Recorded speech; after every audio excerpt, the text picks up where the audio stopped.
বাজারে এখন শিম অনেক সস্তা হয়ে গেছে, আর এই শিম দিয়ে তৈরি করে নিতে পারেন শিম পোস্তর এই রেসিপিটা। হ্যালো বন্ধুরা, cooking studio by me and my sister চ্যানেলে সবাইকে জানাই স্বাগত।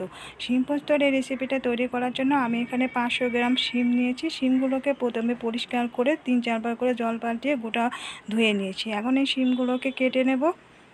শিমগুলোর এই যে দুটো সাইডে যে শিরাগুলো থাকে, এই শিরাগুলোকে তুলে ফেলতে হবে।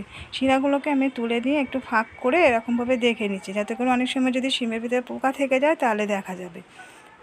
এরকমভাবে প্রথমে সবগুলো শিম কেটে নেব।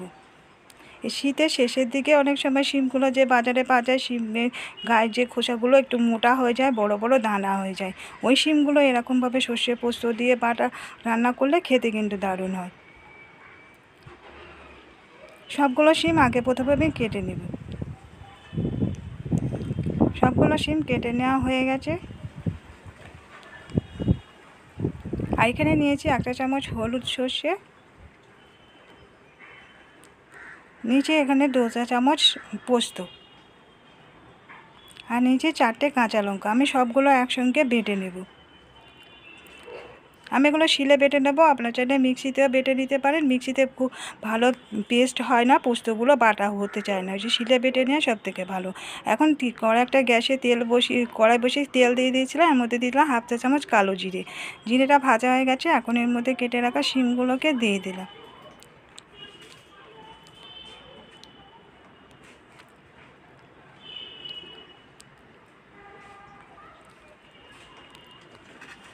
শিমগুলোকে দিয়ে একটু নাড়াচাড়া করে মিশিয়ে দিচ্ছি। এখন এটাকে আমি ঢাকা দিয়ে ভাজা হতে দেব। কিছুক্ষণ বাদে ঢাকাটাকে খুলে নিলাম। ঢাকাটাকে খুলে একবার নেড়ে দিচ্ছি। এখন দিয়ে দিচ্ছি এর মধ্যে নুনটা স্বাদ মতো দিতে হবে, আর দিয়ে দিচ্ছি হলুদের গুঁড়ো 1/2 চা চামচ। নুন হলুদটা দিয়ে আবারও ভালো করে নাড়াচাড়া করে মিশিয়ে দিচ্ছি।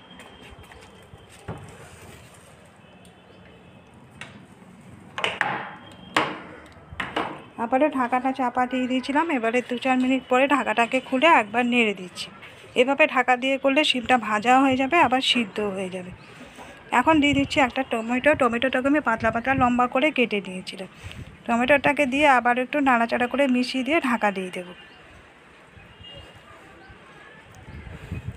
এখন 2-4 মিনিট পরে ঢাকাটাকে খুলে আরও একবার নেড়ে দিচ্ছি। এখন শিমটা অনেকটা ভাজা হয়ে গেছে, আবার সিদ্ধ হয়ে গেছে। এখন যে সর্ষে পোস্তটাকে বেটে রেখেছিলাম সেটা দিয়ে দেবো। তার আগে দিয়ে দিলাম 1 চা চামচ চিনি। যেহেতু সর্ষে পোস্ত বাটা দিয়ে করব, সেই জন্য এর মধ্যে চিনিটা দিতে হবে। এখন সর্ষে পোস্ত বাটাটা দিয়ে দিলাম, দিয়ে একটু নাড়াচাড়া করে এটাকে খানিকক্ষণ কষিয়ে নেব। খুব বেশিক্ষণ কষাবো না, জাস্ট 2-1 মিনিট একটু নাড়াচাড়া করে নিয়ে এবারে আমি জল দিয়ে দেবো। যেটা আমি সর্ষে পোস্ত বেটেছিলাম শিলের মধ্যে, সেই শিলটা ধুয়ে যেটুকু জল রেখেছিলাম সেই অল্প একটু জল দিয়ে দিয়েছি। যেহেতু এগুলো মাখা মাখা হয়, খুব বেশি জল হওয়ার দরকার নেই, অল্প একটু জল দিয়ে দিলাম। এটাকে এবারে ঢাকা চাপা দিয়ে দেবো।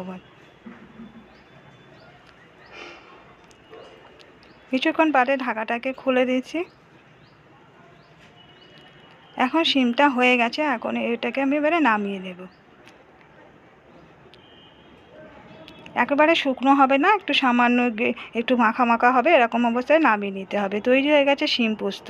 শীতকালে শিম পোস্ত রেসিপিটা গরম ভাতের সঙ্গে খেতে কিন্তু খুবই ভালো লাগে। কেমন লাগলো আজকের রেসিপিটা কমেন্ট করে জানাতে ভুলবেন না। ভালো লাগলে একটা লাইক দিয়ে দেবেন, শেয়ার করে দেবেন এবং সাবস্ক্রাইব করে রাখার রিকোয়েস্ট করলাম নতুন বন্ধুদের কাছে। বন্ধুরা, আজকের মতো বিদায় নিচ্ছি, ফিরে আসছি আবার নতুন কোনো রেসিপি নিয়ে। ততক্ষণ সবাই সুস্থ থাকবেন, ভালো থাকবেন।